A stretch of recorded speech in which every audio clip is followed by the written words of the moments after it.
And, you know, a lot, well, that actually does go into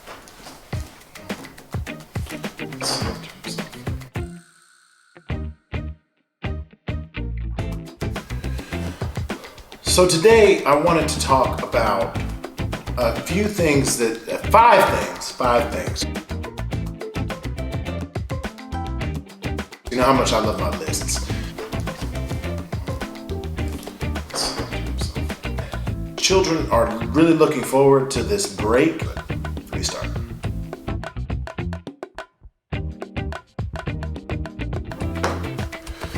Hello and welcome to another edition of L.I.F.T Tutoring. A lot of you have been commenting over the past couple weeks and I really appreciate it. So shout out to you guys for commenting and liking and subscribing and really being part of the L.I.F.T Tutoring community and asking lots of valid questions so that you can continue to help your child develop their love for lifelong learning. In the spirit of the new Lion King that's going to be coming out, I'm wearing a No Worries Hakuna Matata shirt, and I have my Nintendo lineup in front of me, which has nothing to do with Lion King, but that's all right. So I want to get into the 5 things that you can do over your holiday and winter break that will be useful for your children. 5 things to think about. Number 1, read. Continue to have your children reading over the break, and whatever you do, don't use reading as punishment. So the idea here is if you use reading or writing or some form of schoolwork as punishment, like your children need to do that instead of doing what they want to do, which is maybe play games, maybe they want to get on their phones, maybe they want to go outside, and you say, no, you haven't done what you need to do, so you need to read because you need to be ready for school when school starts back up again, and my child's not going to be the one who falls behind. That's fair for your child not to fall behind. You don't want them to fall behind, but don't use reading as a punishment, because then reading will be looked at in the mind of a child and something that they do not want to do. It's something that's a deterrent from what they find fun. So what I could encourage you to do is if you have a favorite children's author, or if your children are a little older and they're reading, teen novels and things like that, get your children those things for the holidays. Get them, it doesn't even have to be necessarily a Christmas present, just, hey, I got you something from the store. Here's this awesome book. I heard that it was about X, Y, and Z. And really, to get a child interested, I remember an old episode of Family Matters. Some of you might know it as Steve Urkel Show. That's how I knew it before I knew it was Family Matters. And there was a great scene where one of the daughters did not want to read. And she said, I don't want to read this book. It's not interesting to me and I don't like it, Mom. And she said, okay. She said, but you know what you should do? You should check out this story about, and she goes on to tell about this story. And the daughter goes, yeah, that's the book I want to read. She's like, what's the name of that book? And the mom says, this was Family Robinson. So it was the book she didn't want to read, but now she's interested in it because she heard the story from her mother.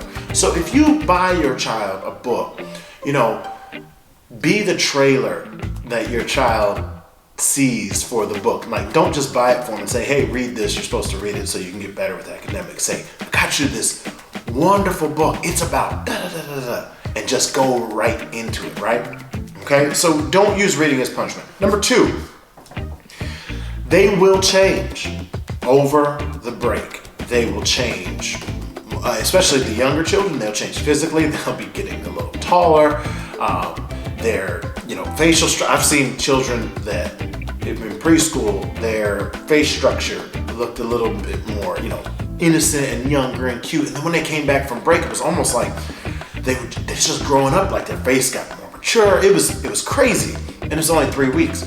So your child is going to change, and they won't necessarily make a 180 and totally change. But again, and I said this during the parent-teacher conferences, to expect that your children won't be the same day to day, and that's especially true after a long break such as the winter holiday. So when they start school again next year in 2019, and their teacher may say, wow, they're a whole lot positive statement, or wow, they're a whole lot growth statement, don't necessarily be surprised, because it happens. We're going to change. We're going to make New Year's resolutions and things like that. We're going to try to be better, and we might be a little different next year than we were this year. So that's natural for that to happen.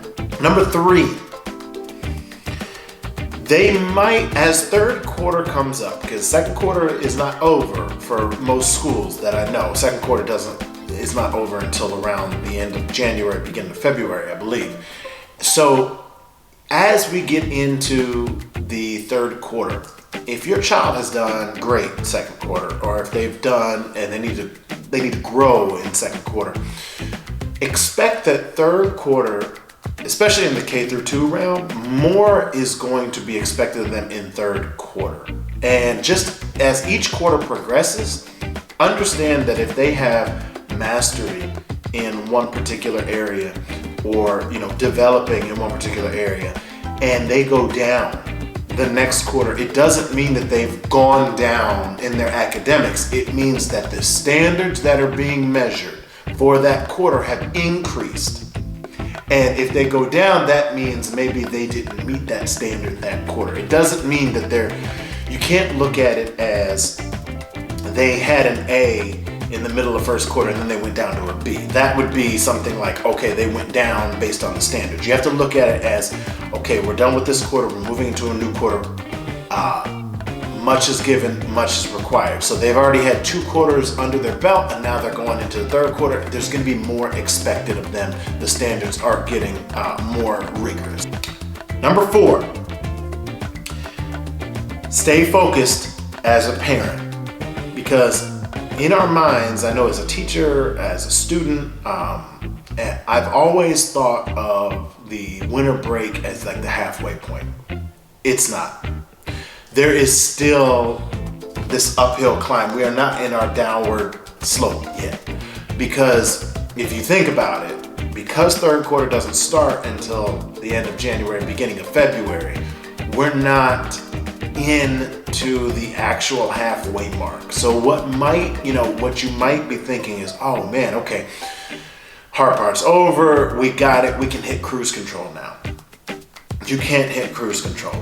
You really can't hit cruise control with your children's academics almost ever, but as far as a part of the year where you can kind of pull up a little bit and let them breathe, it is probably, and it's not even the halfway point, it's more than further past the halfway point, but probably after spring break is, when it's like, okay, you've learned all you can learn on, let's learn the study tactics so you can do well on your reading final, your math final, your EOGs and things like that. You start to pull back a little bit and just let all of their accumulation of knowledge show itself, right? But it's not the halfway point just because December's coming up. Just think about that and remember that, and know that there's still goals to be attained. There are still growth opportunities, and there is still time. Okay? Now, last thing.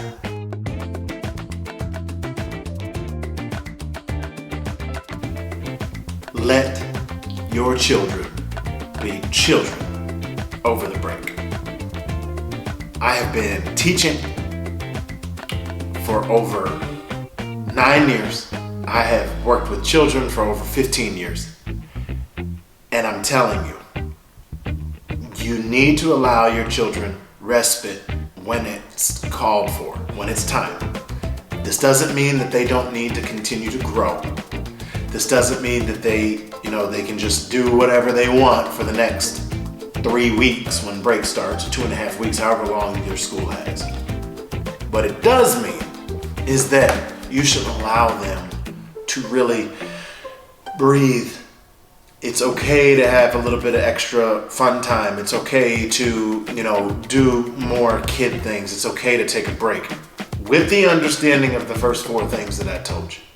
So as you move into New Year's the new year, as you move into the almost second part of the school year, as you move into after the holidays. Just remember these 5 things, and please continue to have questions for me. Please continue to write comments. Please continue to engage in the channel, because that's how we grow, and that's how we continue to do what we're doing.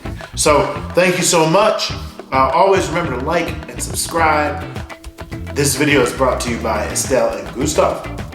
You can get it on Amazon. The link is in the description down below. And again, thank you so much to everybody who's been watching, and continue to develop a love for lifelong learning. Chase your infinity.